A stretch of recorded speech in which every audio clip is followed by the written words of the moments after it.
Muito boa noite, meus caros amigos e amigas que nos acompanham na nossa live às segundas-feiras, respondendo algumas perguntas das pessoas que nos acompanham, ok? Vamos começar rezando, pedindo a Deus que nos dê a sua graça, a sua bênção, nos dê a sua assistência, para que a gente possa responder bem essas perguntas, o que não é fácil, né? Eu gosto sempre de lembrar que quando alguma pergunta tem a resposta bem clara na documentação da igreja, eu procuro dar essa resposta de acordo com o catecismo, o Código de Direito Canônico, enfim, o magistério da igreja. Há algumas perguntas que não estão ligadas diretamente à doutrina. Então a gente dá uma opinião. Agora, a opinião fica com ela quem achar que deve, ok? Não há, assim, pretensão nenhuma da gente ser dono da verdade, ok? Vamos pedir a Deus, convido a você para rezar comigo. Interceda junto a Deus, ao Divino Espírito Santo, para que possamos fazer uma boa conversa nesta hora de perguntas e respostas. Em nome do Pai, e do Filho e do Espírito Santo. Amém. Vinde, Espírito Santo, enchei os corações dos vossos fiéis nesta noite e acendei, Senhor, em cada um de nós o fogo do vosso Espírito. Enviai, Senhor, o teu Santo Espírito sobre nós e tudo será criado. Ilumina, Senhor, a nossa mente, o nosso coração, para compreendermos, Senhor, os teus santos mistérios, a tua vontade, a tua santa palavra. E nós possamos, Senhor, gozar sempre da sua consolação, por Cristo nosso Senhor. Que a Virgem Maria também nos acompanhe nesta noite, interceda por nós, juntamente com os anjos e os santos de Deus. Ave Maria, cheia de graça, o Senhor é convosco. Bendita sois vós entre as mulheres, e bendito é o fruto do vosso ventre, Jesus. Santa Maria, Mãe de Deus, rogai por nós, pecadores, agora e na hora de nossa morte. Amém. Glória ao Pai, ao Filho e ao Espírito Santo, como era no princípio, agora e sempre. Amém. Glorioso, bendito São José, rogai por nós. Santo anjo da nossa guarda, fiel protetora de cada um de nós, a quem nós somos confiados por celestial piedade, iluminai-nos, guardai-nos, regei-nos, governai-nos nesta noite. Amém. Em nome do Pai, do Filho e do Espírito Santo. Amém. Muito bem, vamos começar aqui respondendo as perguntas que chegaram pelo YouTube, ok? Mas também o pessoal do Facebook pode acompanhar, e essas perguntas depois ficam aí a semana inteira também colocadas no YouTube. O Maurício Antônio pergunta o seguinte, diz assim: boa noite, professor, muito boa noite, Maurício, boa noite a todos vocês que estão nos acompanhando. Ele diz, aqui na paróquia São Dimas, Belo Horizonte, estão perguntando se usarmos o anel de Tucum. Isto é coisa da teologia da libertação? Vamos direto, o porquê da teologia da libertação? O Maurício, eu não sei se é só da teologia da libertação, mas eu sinto que as pessoas que usam esse anel de Tucum têm uma certa simpatia pela teologia da libertação. Agora você pergunta, vamos direto para o assunto, por que da teologia da libertação? Bom, eu gostaria, sabe, de primeiro de tudo recomendar um livro que eu escrevi, porque na verdade não fui eu que escrevi, esse livro aqui, Teologia da Libertação. Esse livro eu apenas coletei vários documentos, palavras de várias pessoas da igreja, cardeais.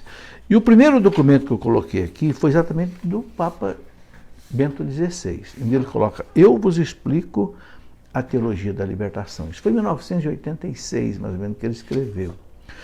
Bom, o que o cardeal Ratzinger diz? Ele fala aqui da teologia da libertação de linha marxista, ou seja, o marxismo dentro da teologia, que ele coloca como duas coisas incompatíveis. Por quê? Porque o marxismo é uma filosofia que rejeita Deus, rejeita a religião, né? Para Marx, Lenin, Hegel, a religião era o ópio do povo, aquilo que droga o povo, não deixa o povo se libertar dos seus males. Algo totalmente errado. Então, como é que pode você juntar duas coisas completamente opostas, né? O cristianismo que fala do amor a Deus, adoração a Deus, né? E juntar com uma filosofia que é ateia, materialista, não acredita no céu, no inferno, no purgatório, nada disso. Bom, alguns teólogos, né, especialmente por causa da situação da América Latina, situação de injustiça na América Latina, que é verdade, quiseram colocar a luta de classes, né, da teologia, do marxismo, dentro da teologia, e criaram a teologia da libertação. Não é uma teologia da redenção, no sentido espiritual, né, no sentido que Cristo veio para tirar o pecado do mundo. Para essa linha da teologia da libertação, só existe o pecado social, não existe o pecado, vamos dizer, espiritual, né? Bom, o Papa Bento XVI, para resumir a coisa, o Papa Bento XVI fala o seguinte, que a teologia da libertação, ele fala, é uma teologia, é uma heresia singular na história da igreja, completamente diferente das outras. Por quê? Porque ele diz assim, que enquanto que as outras heresias, arianismo, macedonismo, pelagianismo, não sei, né, monofisismo, monotelitismo, negavam um ponto da doutrina, ele fala, a teologia da libertação revira toda a teologia no avesso. Cria um cristianismo falso, mantendo os nomes. Então ele fala uma coisa muito séria, é uma pior heresia que já entrou na história da igreja, porque revira tudo no avesso. Veja, eu estou falando aqui o que disse o Papa Bento XVI. Por isso ele combateu pesado a teologia da libertação, o Papa João Paulo II combateu pesado a teologia da libertação. João Paulo II chegou a dizer que existe uma teologia da libertação boa, aquela que a igreja ensina, a teologia da libertação dos pecados, da libertação espiritual, porque Jesus veio para tirar o pecado do mundo. Jesus não veio para ser um agitador político, social, econômico. Jesus não veio trazer a salvação pela via da política. A teologia da libertação centra, né, na política a salvação, pelo amor de Deus. Então, agora, eu gostaria que quem tem dúvidas sobre isso, lesse este livro. Veja, está escrito org aqui. Esse org quer dizer organizador. Não fui eu quem escrevi, não tem nada meu. São vários documentos sobre a teologia da libertação, dos papas, encíclicas e etc. Certo? É um assunto muito longo que eu não posso me demorar nele aqui, senão eu atraso aqui as outras perguntas, certo? Rita de Cássia Santos da Silva. Professor, boa noite. Eu gostaria de saber por que quem não é casado na igreja não pode comungar. Como fazer se o coração pede para comungar? Obrigado. Ô Rita, é o seguinte, o Papa João Paulo II, naquele documento que ele escreveu, que ele chamou de familiares consórcio, o Papa diz assim que, né, o casamento, homem e mulher, é um sinal da unidade do Cristo com a igreja. Então, quando um casal se separa, é como que esse sinal da união do Cristo com a igreja fosse maculado, fosse ferido. Entende? E o Catecismo da Igreja, quando fala disso, no parágrafo 1651, eu quero ler um pedacinho aqui, porque eu gosto sempre de dar uma resposta da Igreja, não gosto de dar uma resposta minha, né? Então, o Catecismo, no 1650, ele fala o seguinte, me dá só um minutinho, que eu estou procurando aqui e já falo, né? Diz assim, olha, são numerosos hoje em muitos países, é o parágrafo 1650 do Catecismo, os católicos que recorrem ao divórcio, segundo as leis civis, e contraem civilmente uma nova união. É o casal de segunda união. A Igreja, por fidelidade à palavra de Cristo, todo aquele que repudiar sua mulher e desposar outra comete adultério contra a primeira. E se repudiar seu marido e desposar outro, comete adultério. É Marcos 10, 11 e 12. Então o Evangelho coloca isso, né? É a questão de um adultério na segunda união. Ok? Afirma que não pode reconhecer como válida uma nova união se o primeiro casamento foi válido. Se os divorciados tornam a casar-se no civil, ficam numa situação que contraria objetivamente a lei de Deus. Portanto, não podem ter acesso à comunhão eucarística enquanto perdurar essa situação. Certo? Então, é o que o Catecismo coloca a doutrina da Igreja que está vigente. Ok? Então, a lei da Igreja é essa, o matrimônio é essa. A pessoa tem que se casar na Igreja. Né? Então, a pessoa que não se casa na Igreja, apenas houve uma coabitação, apenas se uniram, sem matrimônio, não estão vivendo de acordo com a lei de Cristo. Então, não é coerente entrar em comunhão com o corpo de Cristo. É isso que a Igreja coloca. Agora, os documentos falam bem claro, essas pessoas não estão excomungadas da igreja, não estão, pelo contrário, devem ser acolhidas na igreja, orientadas. Olha, ontem mesmo, eu fui fazer uma palestra num encontro aqui em Lorena, né, na paróquia aqui do Cristo Rei, com o padre Alessandro, um encontro para casais de segunda união. Onde nós colocamos tudo isso. Como é que você faz, por exemplo, para você verificar junto ao tribunal da igreja, se por acaso o seu casamento, o primeiro, né, que vocês separaram, se foi válido ou não foi válido. Se pode haver aí uma declaração de nulidade ou não. Então a igreja acolhe esses casais, apenas por causa da doutrina, colocada bem claro pelos papas, Papa João Paulo II, etc., não deve comungar. O coração, sei que o coração pede, então o que eles recomendam? A comunhão espiritual. O que é a comunhão espiritual? Receba o Cristo no seu coração espiritualmente. Isso vale. A graça de Deus atinge também você através desse jeito. Enquanto você não pode comungar, né, fisicamente o corpo de Cristo, comungue espiritualmente, certo? É o que dá aí. Há um documento do Papa a familiares consórcio, né, que lá no número 84 explica isso com bastante detalhes. É uma exortação apostólica do Papa São João Paulo II. Marinaldo Conceição, professor, salve Maria, Santíssima, salve Maria. O senhor já leu ou conheceu o livro Os Nove Papas? O que pode me dizer? Conhece? Marinaldo, não conheço, nunca li. Agora, não sei qual é a índole desse livro. Não sei se ele escreve o livro para criticar os papas, se escreve livro para mostrar pecado dos papas. Daí tem que tomar cuidado, certo? Uma coisa que nós temos que entender com relação aos papas é o seguinte: o papa também tem pecado. O papa é um homem, o papa se confessa. Agora, quando o papa age como papa, por exemplo, quando ele proclama um dogma, aí o Espírito Santo atua nele. Okay? E aí, no caso de dogma, por exemplo, o Papa é infalível, mesmo tendo pecado, que todo homem tem. Então, uma coisa que é preciso entender, que infalibilidade não quer dizer impecabilidade, certo? Você pega um juiz, por exemplo, o juiz tem seus erros, tem seus pecados, mas quando ele dá uma sentença, todo mundo tem que obedecer. Por quê? Porque o Estado avaliza essa sentença dele, ele tem autorização do Estado. Ninguém pode chegar e dizer assim, não vou aceitar essa sentença desse juiz que me condenou, porque esse juiz é isso, aquilo. Não, não interessa. A vida pregressa do juiz não tem nada a ver com a sentença que ele dá. Você entendeu? Na igreja também tem isso. O pecado do Papa não interfere nas decisões dele. Francisca Nascimento. Medida pastoral não contradiz preceitos ou regras que outros papas adotaram.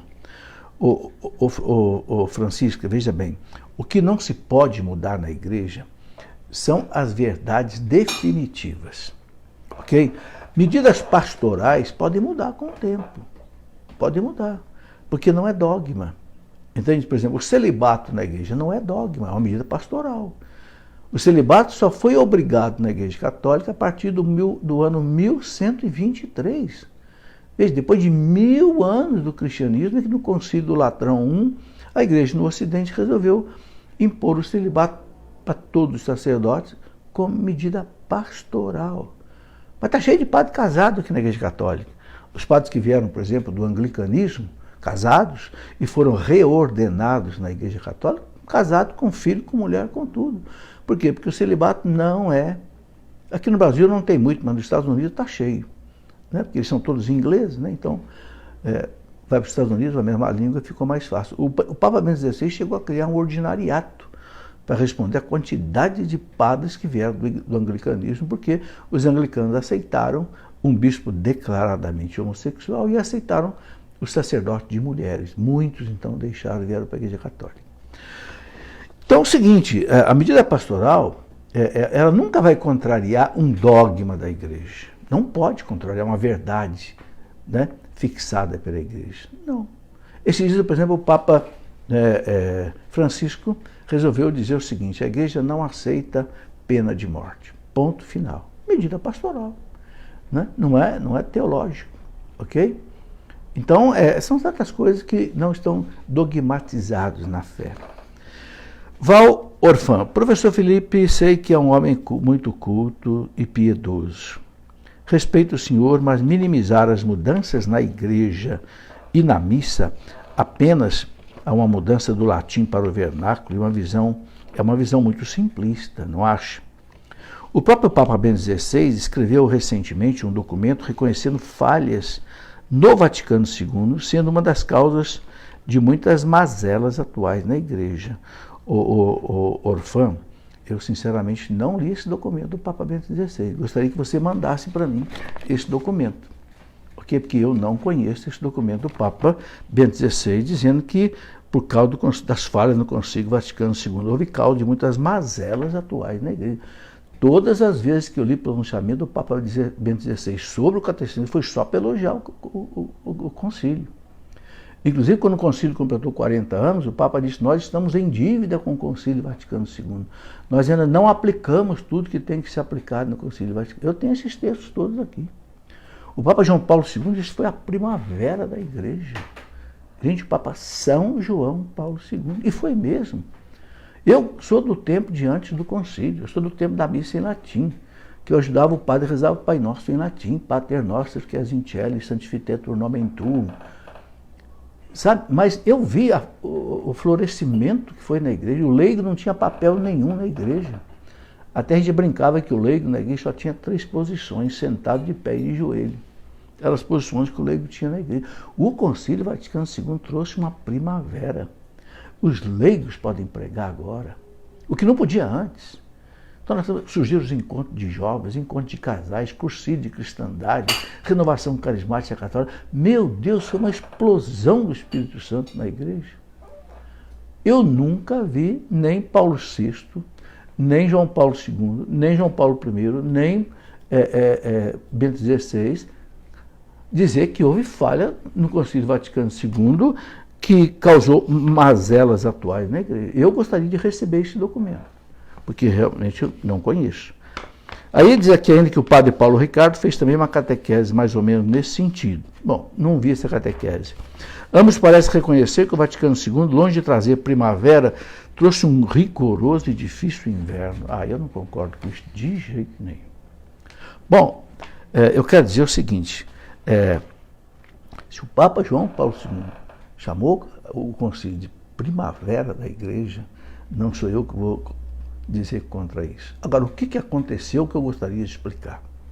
Quando o Papa Bento XVI renunciou, ele fez uma reunião com o clero de Roma para se despedir do clero, e ele falou do Concílio Vaticano II. Ele disse assim: infelizmente, houve 2 concílios Vaticano II, um verdadeiro e outro da mídia, o que os jornais publicavam na época, com muita distorção. E o que aconteceu com o Concílio Vaticano II? Infelizmente, distorceram muita coisa nos documentos do Concílio Vaticano II. Os documentos do Concílio Vaticano II são maravilhosos. As 4 constituições apostólicas, as constituições dogmáticas que tem ali, a Lumen Gentium da Igreja, Sacrosanto Concílio da Liturgia, Gaudium et Spes, né? Pastoral, e a Dei Verbum. Que coisas maravilhosas! Não tem nada aprovando comunismo, não tem nada disso. Acontece que os avançadinhos dentro da igreja, né, bagunçaram o coreto, como se diz o povo. Quiseram usar o Concílio Vaticano II para fazer uma porção de coisas que o Concílio Vaticano II não autorizou. Entende?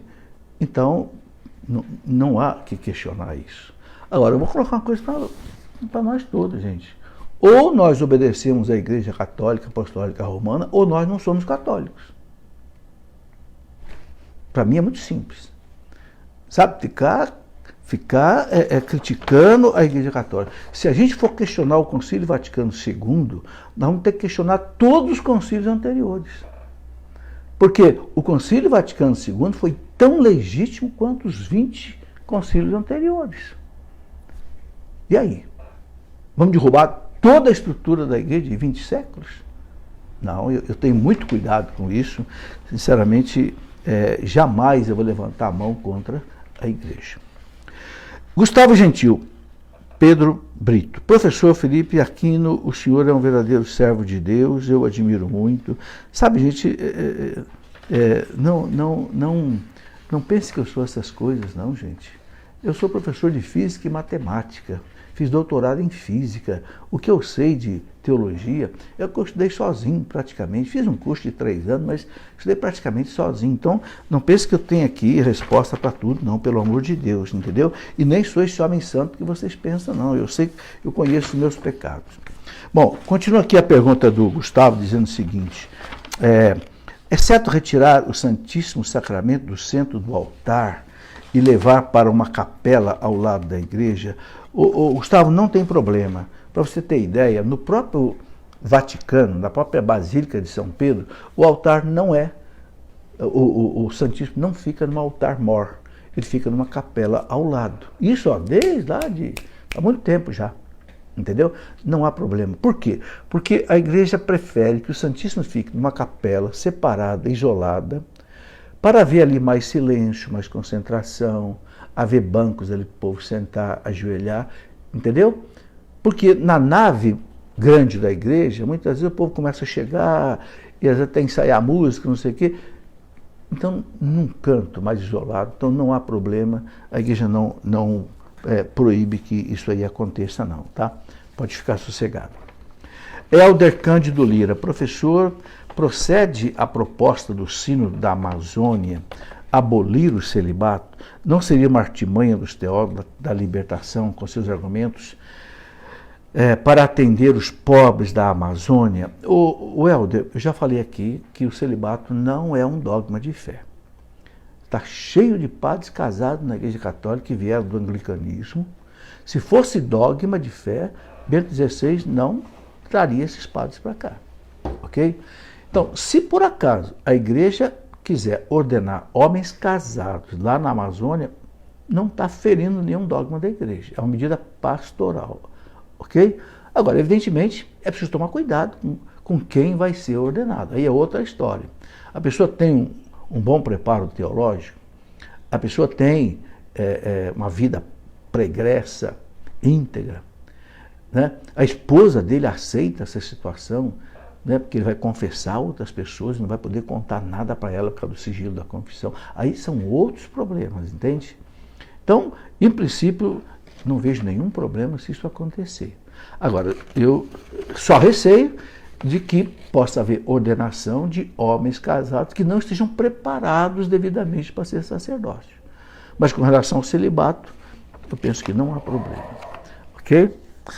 Rosileide Guilherme, por que não se reza o credo nas missas da semana? Rosileide, a missa da semana é uma missa mais simplificada, porque o povo trabalha, então a igreja prefere fazer uma missa que mais ou menos dura meia hora, 40 minutos. A missa normal do povo, né? Então a igreja obriga o credo na missa do domingo e nas missas, como hoje, por exemplo, dia de São João Batista, então aí reza-se o credo, porque é uma festa especial, uma liturgia especial, entende? E, assim como outras coisas, por exemplo, tem mais leitura na missa do domingo, a homilia deve ser mais trabalhada pelo sacerdócio. Por quê? Porque a maioria do povo só vai à missa ao domingo. Então, a igreja prefere que a missa do domingo seja mais trabalhada liturgicamente e a missa da semana seja mais simplificada. Lucas Gotteshand. Felipe, boa noite. Boa noite, Lucas. Muitas vezes vi você dizer que uma pessoa que tem problemas físicos com sexo não pode se casar. Eu tenho 19 anos, tenho disfunção erétil e nenhum médico consegue encontrar o motivo. Sempre dizem que é psicológico. Não sei, mas sei que não é. E sempre vou ao psicólogo e nada é resolvido. Gostaria de saber se a igreja nessa situação também proíbe de casar. Lucas, não proíbe você de casar, fica bem claro. O que diz o Código de Direito Canônico? Esse documento aqui, né, que é o Estatuto da Igreja. O que diz o Código de Direito? Quem é que não pode se casar na igreja, receber o sacramento do matrimônio? É alguém que por um defeito físico permanente, irreversível, não consegue praticar o ato sexual. E não é a igreja que vai dizer isso, é o médico. Se o médico disser para o bispo, senhor bispo, esta pessoa, por um defeito físico irreversível, que não há tratamento. Veja, não tem nada de relacionado com infertilidade, nem relacionado com problema psicológico. Nada. É problema físico que impeça o ato sexual. Por quê? Porque o casamento ele tem duas finalidades, unitiva e procriativa. E a procriativa, a igreja não aceita, todo mundo sabe pelo catecismo, a igreja não quer que se gere uma criança de outra maneira que não seja o ato sexual. Está bem claro aqui no catecismo que a igreja não aceita inseminação artificial. Ok? De nenhuma espécie. Então, a igreja só aceita a geração pelo ato sexual. Se a pessoa não pode ter o ato sexual, não importa se ela vai gerar o filho ou não, se é infértil ou não. Então a igreja entende que não pode casar. Por quê? Porque não supre uma necessidade do matrimônio, que é estar aberto à vida. E só pode estar aberto à vida mediante o ato sexual.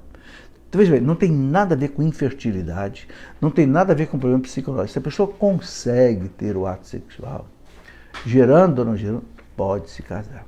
Agora, veja bem, está no Código de Direito Canônico da Igreja. Tabita Jope, por que o Concílio Vaticano II foi contra a bula Quo Primum Tempori? Pode um Papa mudar o ensinamento de seu antecessor? O Tabita Jope, eu não me lembro agora de cabeça, não tive tempo de consultar esta bula Quo Primum Tempori. Mas pode dizer você que a igreja nunca contrariou o ensinamento. Olha, uma das coisas maravilhosas na igreja é o seguinte: a igreja teve 266 papas. Nunca um papa legítimo cancelou um ensinamento doutrinário que faz parte da sã doutrina da fé, do depósito da fé. Nunca. Nunca um concílio ecumênico revogou um ensinamento dogmático, doutrinário, de um concílio anterior. Isso é clássico na história da igreja. Sabe, eu sou professor de história da igreja, escrevi 3 volumes, sabe? Eu não acredito que o Concílio Vaticano II tenha contrariado uma bula que possa ser uma bula de doutrina dogmática. Pode ser uma bula pastoral, aí não tem problema. Mudar uma doutrina, uma questão pastoral, a igreja sempre muda. O Papa João Paulo II, por exemplo, vou dar um exemplo, ele mudou o Código de Direito Canônico em 1983 e modificou uma porção de coisas que tinha no Código Canônico de 1917. Mas mudou uma porção de coisas que não eram dogmáticas. Eram coisas, né? Santo Agostinho dizia, na essência a unidade, na dúvida a liberdade, em tudo a caridade. A igreja sempre obedeceu esta questão. Selma Maria, professor, porque tem tanto padre vivendo a teologia da libertação e ficando rico em coisas materiais. Eu fico triste porque eles vivem em fraternidade. Ô Selma, não posso responder por isso. Né? O que eu vou responder? Por que tem tanto padre que segue a teologia da libertação? Eu acho que não conhece bem o que os papas disseram sobre teologia da libertação. Será que leram esse documento do Papa Bento XVI que eu citei aqui? Eu vos explico o que é a teologia da libertação. Quando eu li isso, em 1986, eu não sabia o que era a teologia da libertação ainda, lá em 86. Quando eu li, eu fiquei assustadíssimo. O Papa chegou a dizer que é uma teologia marxista, hein? De linha marxista. Se existe outra de linha boa, não é essa que eu estou falando. Mas é de linha marxista, que incentiva a luta de classe, incentiva a invasão de terra, incentiva a quebra-quebra. Essa, os papas rejeitaram completamente. Agora, por que tem padre que aceita? É difícil de dizer. Sabe, eu penso que, infelizmente, os nossos seminários, há 30 anos atrás, 40, foram muito contaminados pela teologia da libertação. Através de Leonardo Boff, através de seu irmão na época, Ludovico Boff, através de outros padres, né? Padre Comblin, que já faleceu, outros, então, os seminários ficaram dominados por isso. Então gerou-se uma geração de padres com esse viés. Né? Bom, eu penso que tem que rezar por eles, né? E deixar que a igreja tome as providências em relação a eles. Marcelo de Assis, professor, salve Maria, salve Marcelo. Estava lendo um artigo falando sobre a missa nova, www.fssp, é da Associação, né, Pio X, que foi fundada por um bispo que rompeu com a igreja. Dom Lefebvre, no Concílio Vaticano II. A partir daí, nós não podemos seguir, né, essa associação aí, essa entidade, né, intitulada Pio X. Não podemos. O Pio V, não sei, não irem bem agora. Pio X. Porque rompeu com a Igreja Católica. Dom Lefebvre rompeu com a Igreja Católica. Ok? O missal atual foi discutido no Concílio Vaticano II e reformulado. Minha dúvida é qual a necessidade de mudar o rito elaborado no Concílio de Trento, tendo criado para combater o protestantismo e unificar a Igreja Católica. E por que deixou de ser oficial a missa tridentina? Porque a maioria das missas no território brasileiro não são semelhantes a que são celebradas pelo Papa Francisco. Ô Marcelo, novamente eu vou dizer o seguinte, eu não discuto as coisas decididas pela Igreja. Olha, eu quero ler uma coisa aqui, que está aqui no Catecismo da Igreja. Parágrafo 890 do Catecismo da Igreja diz assim, eu acho que vale a pena eu ler esse parágrafo aqui, porque eu estou vendo que está chegando muitas perguntas desse tipo, questionando o Concílio Vaticano II. Olha o que diz o parágrafo 890 do Catecismo. Ele diz assim, a missão do magistério da Igreja está ligada ao caráter definitivo da aliança instaurada por Deus, etc. O ofício pastoral do magistério da Igreja está ordenado ao cuidado para que o povo de Deus permaneça na verdade que liberta.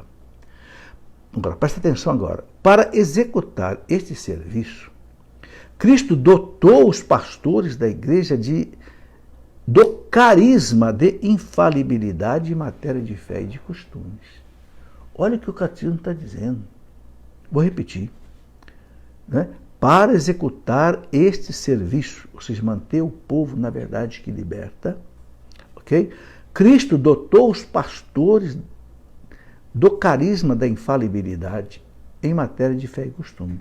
Agora, onde é que acontece esse fala? O exercício desse carisma pode assumir várias modalidades. Primeiro, goza dessa infalibilidade o pontífice romano, chefe do Colégio dos Bispos, por força de seu cargo, quando na qualidade de pastor e doutor supremo de todos os fiéis e encarregado de confirmar seus irmãos na fé, proclama por um ato definitivo um ponto de doutrina que se refere à fé aos costumes. Ou seja, quando o Papa proclama um dogma, acabou, ninguém pode questionar, ele tem assistência do Espírito Santo, ele é infalível.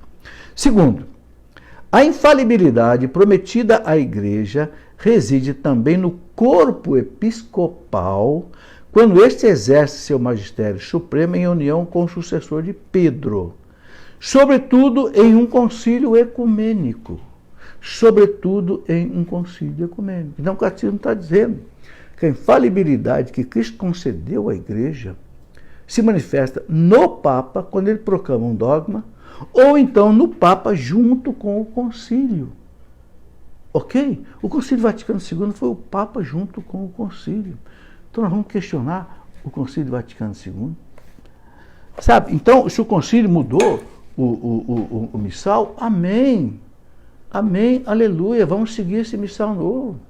Se o concílio mudou a missa, autorizou a missa no vernáculo, em português, amém. A missa em latim não está proibida, nunca foi proibida. Veja que o Papa Bento XVI autorizou qualquer padre celebrar uma missa em latim, mas não é a missa do povo. Uma missa reservada. Porque quem é que sabe latim?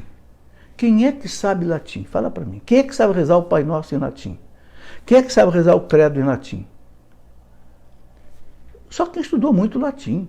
Eu estudei 4 anos de latim no meu tempo de ginásio, não sei mais quase nada de latim. O latim não é fácil.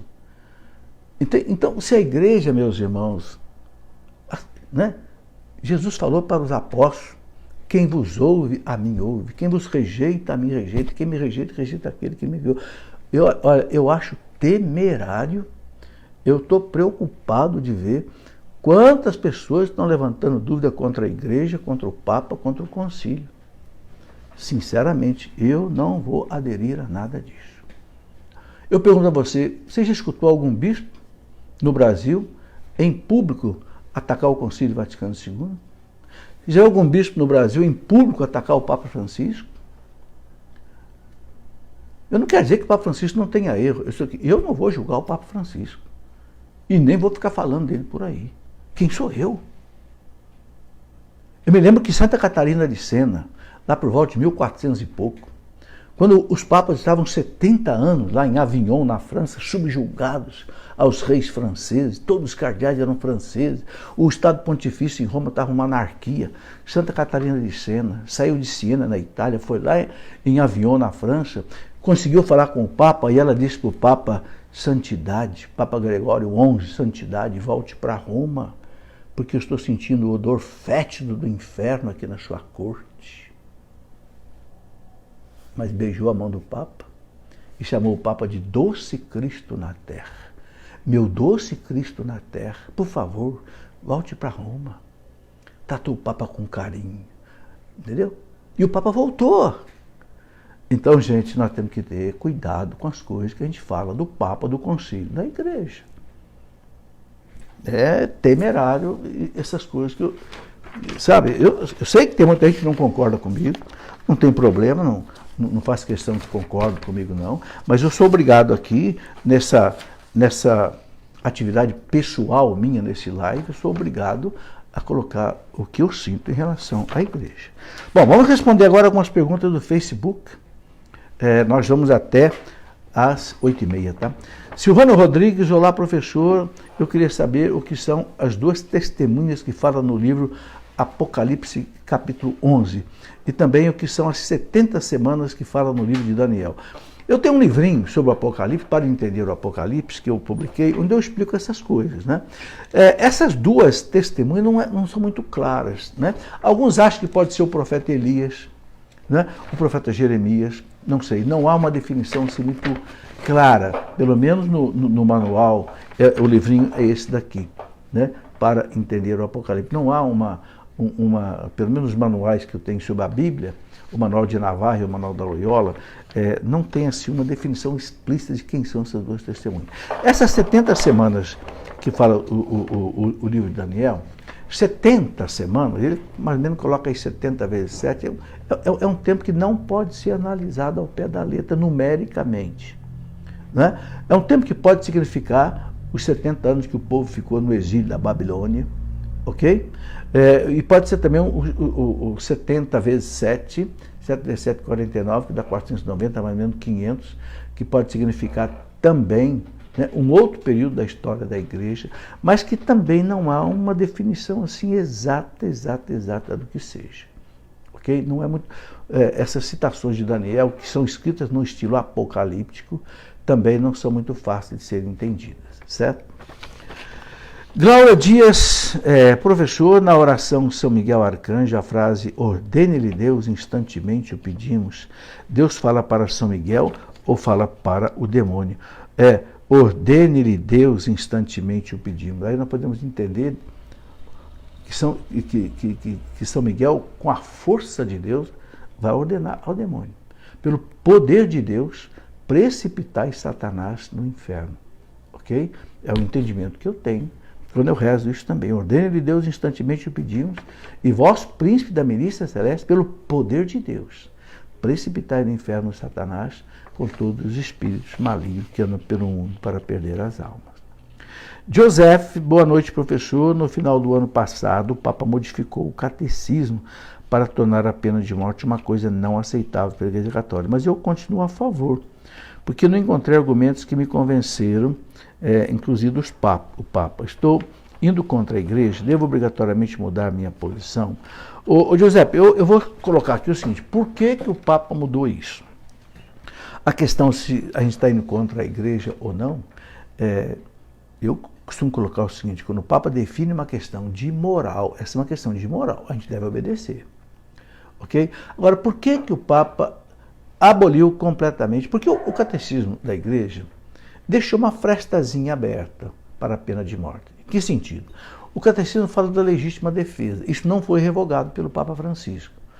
Está bem claro no catecismo que se você, para a legítima defesa sua, precisar se defender até com a consequência da morte do agressor injusto, você tem que se defender. E o catecismo fala, não é só um direito, é um dever, porque você tem que proteger a sua vida. Isso não foi abolido, está ali no parágrafo, se não me engano, 2265. Agora, o catecismo anterior falava também da legítima defesa em termos de nação.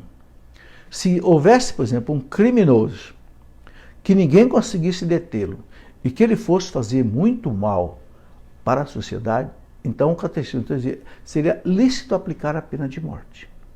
Só que o Papa Francisco coloca o seguinte, hoje não tem mais essa necessidade, hoje não há mais condição de um indivíduo, por mais mal que seja, ele não poder ser detido de modo a não fazer mal para a sociedade, que hoje tem prisões de segurança máxima.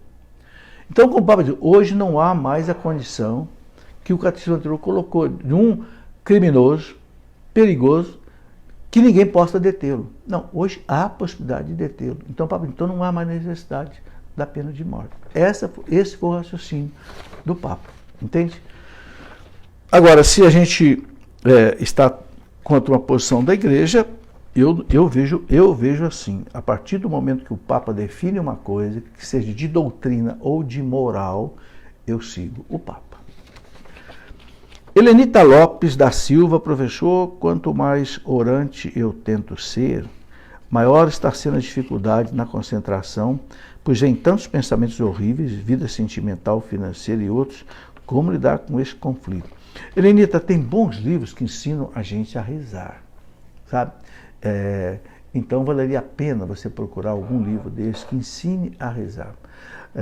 Eu sei que, por exemplo, tem santos que ensinam isso, né? Por exemplo, Santo Afonso de Ligório tem um livrinho chamado A Oração, é da editora Santuário Aparecido. Vale a pena você ler esse livro. A Oração, Santo Afonso de Ligório, editora Aparecida. E tem muitos outros, várias pessoas que escrevem ensinando como rezar, padres que têm experiência nisso. Né? Não é o caso agora de eu entrar com detalhe nisso, porque seria muito demorado.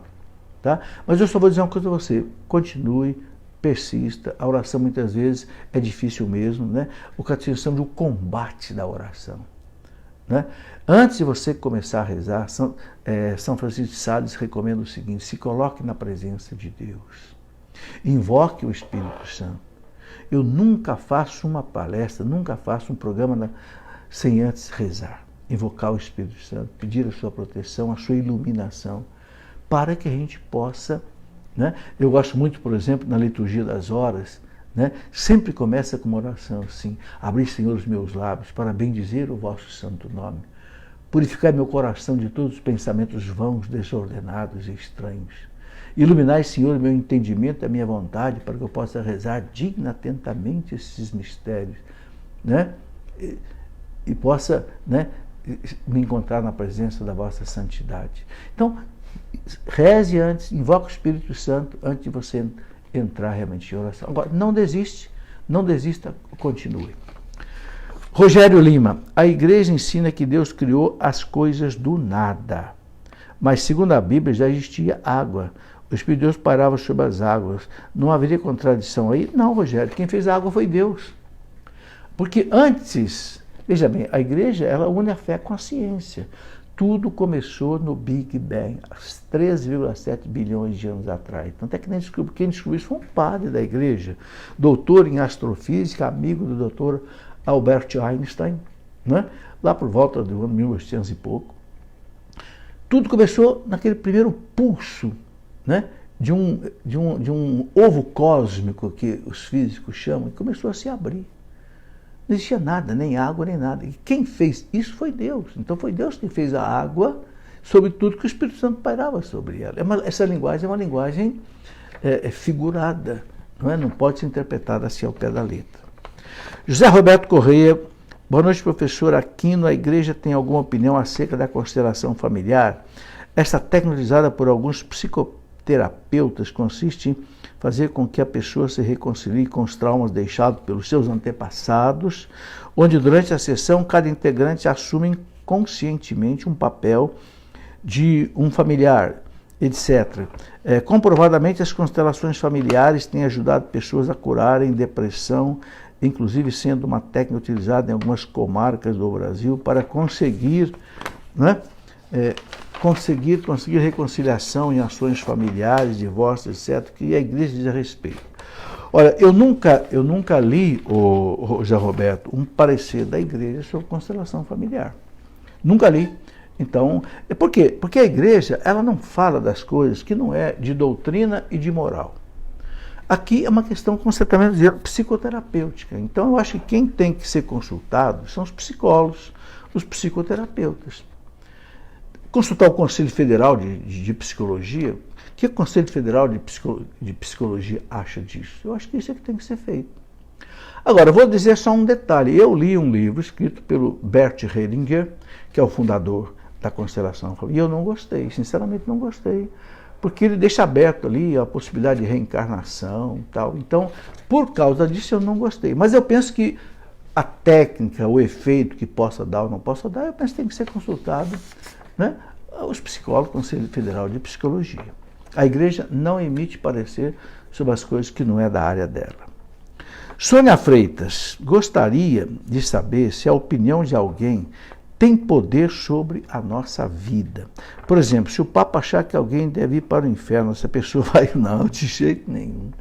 Ninguém tira a nossa liberdade, meus irmãos, nem Deus. Nem Deus. A coisa mais sagrada que existe, que Deus nos deu, chama-se liberdade. Porque senão, nós não seríamos imagem e semelhança de Deus. Se não houvesse a liberdade, nós seríamos robôs, marionetes. Por que a gente peca? Por que Deus não proíbe de eu pecar? Porque se Deus me proibir de pecar, Deus está tirando a minha liberdade. E eu passo a não ser mais imagem e semelhança dele. Esse aspecto sutil da liberdade é que explica muitas coisas. Então, sabe, não tem esse negócio de que alguém tem poder sobre a minha vida e vai definir, não. A pessoa pode fazer influência na minha vida, eu posso me deixar levar por uma lavagem cerebral, isso tudo acontece, né? Mas tirar a liberdade da pessoa, não, a igreja diz que não tem mais, ok? Tem mais pergunta aqui? Vamos aqui, já são 8h20, mas ainda dá para responder mais um pouco. Está aqui do Facebook.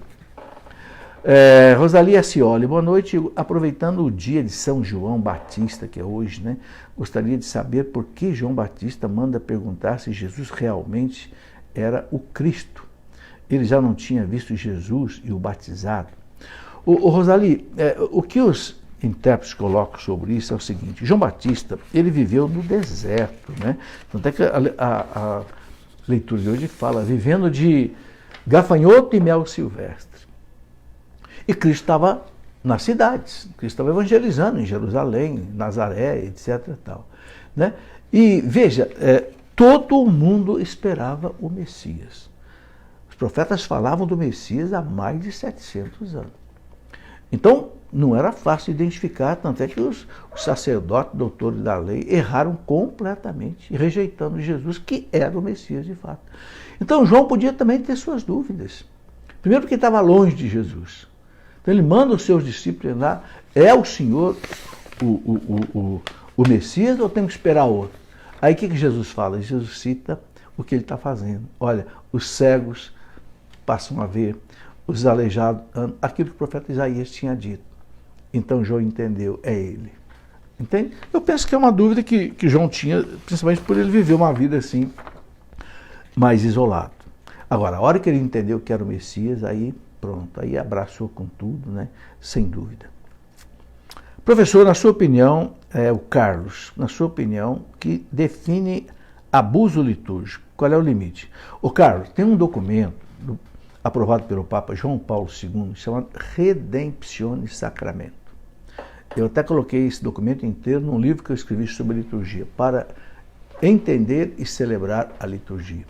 Neste documento, o Papa João Paulo II fala quais são esses abusos, né? Ele fala, por exemplo, né, de certos abusos. Por exemplo, esse é o livro aqui, ó, para entender e celebrar a liturgia. Aqui tem um documento, a Redemptione Sacramento, que o Papa coloca esses abusos. Por exemplo, o Papa fala que é um abuso um sacerdote, por exemplo, deixar a âmbula sobre o altar e deixar que os fiéis vão lá pegar a hóstia com a própria mão e comungar. O Papa fala que está errado, é um abuso. Então tem vários abusos. Um abuso, um padre, por exemplo, que na missa de domingo, ele muda, por exemplo, a leitura por conta dele, ou muda o salmo, não pode. Durante a semana pode, mas no domingo não pode. Tem que seguir aquilo ali. Um padre que improvisa, por exemplo, uma oração eucarística? Não pode. A igreja tem uns 8, 10 tipos de orações eucarísticas, o padre pode até escolher uma delas, conforme a data, mas não pode ele querer inventar uma oração eucarística, cortar certas coisas da missa por conta própria. Entende? Para isso tem um missal romano que regula tudo direitinho. Então eu penso o seguinte, tudo que for feito contra as normas, né, do missal romano, que está bem no começo do missal, tudo que for feito desobedecendo aquilo ali, né, com gravidade, é um abuso. Agora é difícil listar todos esses abusos, né? Eu recomendo duas coisas. Quem quiser aprofundar isso, leia no Missal Romano, aquele livro vermelho, né, que o padre usa para celebrar a missa, Instruções Gerais do Missal Romano. Tem no começo. São cerca de 400, 300 e tantos parágrafos que explicam como é que a missa tem que ser celebrada. E depois lê esse documento, Redemptionis Sacramentum, que o Papa João Paulo II aprovou. Ana Maria Salles, professor, na homilia da missa de Corpus Christi, o padre disse que o milagre dos 5 pães e 2 peixes não foi milagre, mas partilha. Que Jesus não tinha uma vara mágica para brotar pães assados e peixes fritos. Diz que todos levaram comida e partilharam, que qualquer pessoa pode comungar. Meu Deus, porque a comunhão não é para santos, mas para os pecadores, e que não devemos ter medo de comungar. Meu Jesus, misericórdia. Eu quero só colocar a seguinte resposta aqui, ó, o parágrafo, Catecismo da Igreja Católica, parágrafo 1335, eu quero ler para vocês uma coisa aqui. 1335 diz assim. Você pode conferir aí no seu catecismo. O milagre da multiplicação dos pães. Está aqui. O catecismo fala em milagre da multiplicação dos pães. Vai contradizer o catecismo? O catecismo é o documento oficial da igreja. O milagre da multiplicação dos pães. Quando o Senhor proferiu a bênção, partiu e distribuiu os pães a seus discípulos para alimentar a multidão, prefigura a superabundância deste único pão da Eucaristia. Olha que bonito, o milagre da multiplicação dos pães, está dizendo o catecismo. Ele é uma prefiguração da Eucaristia, onde Jesus multiplica para todos comungarem. O Cristo não é dividido, é o único Cristo em todos. É um milagre que só Deus consegue fazer. É como você pegar um espelho, se você olhar para o espelho, você vê uma imagem sua. Se você quebrar o espelho em 10 partes, você vai ver 10 imagens suas. Mas é você só que está aqui. Você não se dividiu em 10 partes. Ok? Então, eu sei que tem padre que ensina isso, que não houve milagre, houve uma partilha. Houve partilha sim, mas para ter partilha, primeiro tinha que ter pão. Estava no deserto. Felipe falou para Jesus, Senhor, nem 200 denários de pão seria suficiente para matar a fome desse povo. Gente, quanto é que é 200 denários de pão? Vamos fazer uma continha rápida aqui. O denário, para o judeu, era o preço de um trabalho, de um trabalhador braçal. Vamos colocar aí 100 reais para facilitar a conta. 200 denários vezes 100 dá 20 mil reais. Você já pensou 20 mil reais em pães? Vamos supor que cada pão custa 50 centavos. Então, com R$1 você compra aí 2 pães. 20 mil reais você compraria 40 mil pães. Filipe falou, Jesus, Senhor, nem 40 mil pães dá para matar a fome desse povo. Manda esse povo embora, Senhor. Para ir pelos povoados comprar alguma coisa. Não tinha coisa, estava no deserto, meu. Entendeu? O que vocês têm aí? Ah, só temos 5 pães e 2 peixes. Ainda sobraram 12 cestos cheios. E alguém vai dizer que só houve partilha. A exegese do texto não permite de jeito nenhum uma conclusão dessa. Mas essa bendita teologia da libertação acha que só existe partilha, não existe milagre. Daqui a pouco começa a negar o milagre que Jesus andou sobre as águas. O cara não estava andando sobre as águas, não, ele estava de esqui. Pelo amor de Deus. Daqui a pouco vão começar que ele não ressuscitou. Daqui a pouco vão dizer que Jesus não era Deus. Era um simples homem. Aí, meus irmãos, acabou a nossa fé, a nossa doutrina, acabou o cristianismo. Esse é o perigo. 2 milagres que Jesus fez, que atestam a sua divindade. A multiplicação dos pães. Outro, transformar água em vinho.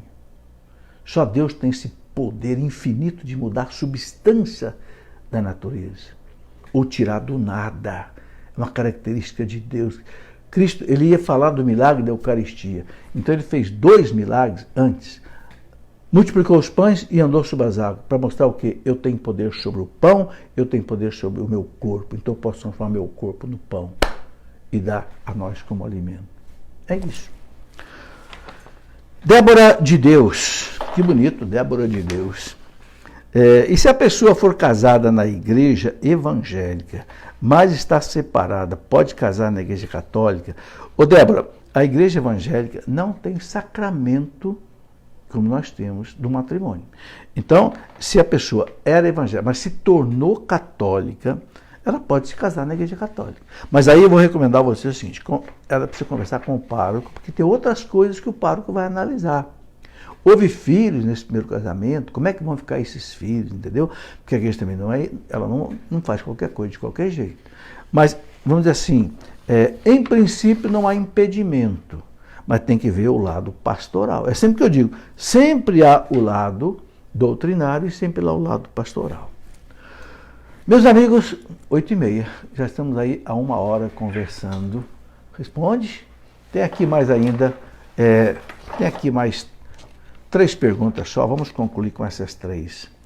El Rê, por que é tão difícil para a igreja abolir o que o senhor pensa sobre a missa tridentina, abolir o celibato? El Rê, o celibato foi algo que amadureceu na vida da igreja por mais de 1000 anos. Eu já falei que o celibato só foi implantado na igreja como obrigatório no Ocidente depois de 1000 anos. Foi no Concílio do Latrão I, em Roma, no ano 1123. Até lá, havia padres casados, bispos casados, até papas houve casados. Mas a igreja foi entendendo o seguinte, que o padre, ele é um outro Cristo. Ele é um ministro de Cristo. Então ele tem que ser livre para trabalhar só para o povo. Não gastar tempo com o casamento, que é uma coisa boa, criada por Deus. Mas para não gastar tempo com esposa, com filhos, com um trabalho, ele tem que trabalhar para manter a família, então ele vai gastar muito tempo. Então é melhor que ele seja livre de tudo isso para ficar só a serviço do povo. Essa é a razão básica. Não é? E pode ter certeza que a igreja não vai abolir o celibato. Ela pode autorizar um outro homem casado, separado, mas abolir o celibato não vai acontecer. Certo? O que o senhor pensa sobre a missa tridentina? Eu acho bonita a missa tridentina. A missa tridentina não foi revogada.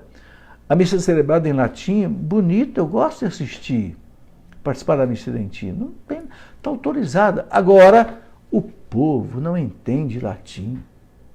Você vai celebrar uma missa em latim para o povo? Eu me lembro de uma velhinha que quando o Papa autorizou a missa em português, uma velhinha disse, nossa, até que enfim Deus aprendeu a nossa língua. Na simplicidade dela, achar que Deus não sabia português. E que Deus aprendeu e autorizou. Mas o povo não entende o português, o latim. Eu acho bonito. O latim, agora, por quê? Eu estudei 4 anos de latim. Então, quando o padre fala, ite missa est, vamos, a missa terminou, eu entendo. Introibo ad altarem Dei, vamos subir ao altar de Deus, eu entendo. Agora, e quem não estudou latim? A pessoa vai ficar... Sabe o que acontecia antigamente? Eu me lembro. O povo ia para a missa e ficava rezando o terço. O povo ficava rezando o terço na missa, porque não entendia. Gente, e veja bem, Cristo não falava latim, Cristo falava o hebraico. Se nós quisermos que a missa seja original, como Cristo celebrou na Santa Ceia, temos que celebrar a missa em hebraico. Aí ninguém mesmo vai entender nada, Valéria Viana, como posso assumir a Deus em primeiro lugar na minha vida, de uma vez por todas? Como que devo fazer? Valéria, é devagar, é dia a dia. A gente vai devagarinho entregando a vida na mão de Deus. Não é em 24 horas, não é... Calma, paciência. Vá buscando Deus e Deus vai se mostrando a você também. O profeta fala, Deus se mostra àquele que o procura. Buscai a Deus enquanto ele se deixa encontrar, diz o profeta. Então vai procurando Deus nos acontecimentos da vida, nos sofrimentos da vida, nas suas orações, nos sacramentos. Vai procurando Deus dia a dia, dia a dia. Lucas Descovi, na sua visão, qual a maior missão do casal católico no mundo atual. O Papa João Paulo II, Lucas, no ano 2000, que celebrou o jubileu dos casais, ele falou para os casais duas coisas.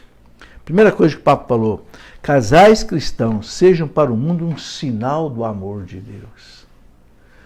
Então você testemunha do amor de Deus. Tem um livrinho, está aqui na minha mão, né? Matrimônios Santos. Esse livro aqui, né, conta a história, é um padre que escreveu esse livro, o padre Thomas Kemm, conta a história de 12 casais que foram canonizados. Então o Papa fala: seja para o mundo um sinal do amor de Deus. Que amor é esse? Um amor de marido e mulher, um amor que perdoa, um amor de reconciliação, um amor entre os pais e os filhos, na graça de Deus. Ser para o mundo um sinal do amor de Deus. Um casal que vive bem é um sinal do amor de Deus. E outra coisa que o Papa diz para os casais: não tenham medo da vida. Não tenham medo da vida. Né? O casamento é uma missão. E nessa missão se inclui ter filhos. Claro que cada casal vai ter o número de filhos que puder ter, a paternidade responsável. Mas o Papa colocou isso também. Então eu penso que isso tudo é um jeito de o casal católico ser aí um testemunho para o mundo. Gente boa, chegamos ao final, né? Porque já tem mais de 1 hora de conversa. Agradeço a vocês que estiveram comigo até aqui. Eu sei que nem todos vão aceitar tudo que eu disse. Eu procuro ser fiel à igreja. Eu não tenho pensamento próprio em termos de doutrina. Não, eu sigo a igreja. Ok? Porque Jesus falou para a igreja, bem claro: quem vos ouve, a mim ouve. Quem vos rejeita, a mim rejeita. Quem me rejeita, rejeita aquele que me enviou. E falou para a igreja, está lá em Lucas 12, 32, né? Pequeno rebanho, minha igreja, o Pai quis entregar o reino na vossa mão. Então, tá aí. Um abraço a todos vocês, que Deus abençoe a todos. E se Deus quiser, na segunda-feira que vem a gente volta. Amanhã, na Canção Nova, estarei ao meio-dia, se Deus quiser, no Trocando Ideias. Na quarta-feira, 16 horas, o programa Pergunte e Responderemos. E na quinta-feira, às 21 horas, a nossa Escola da Fé. Ok? Um abraço a todos, fiquem com Deus.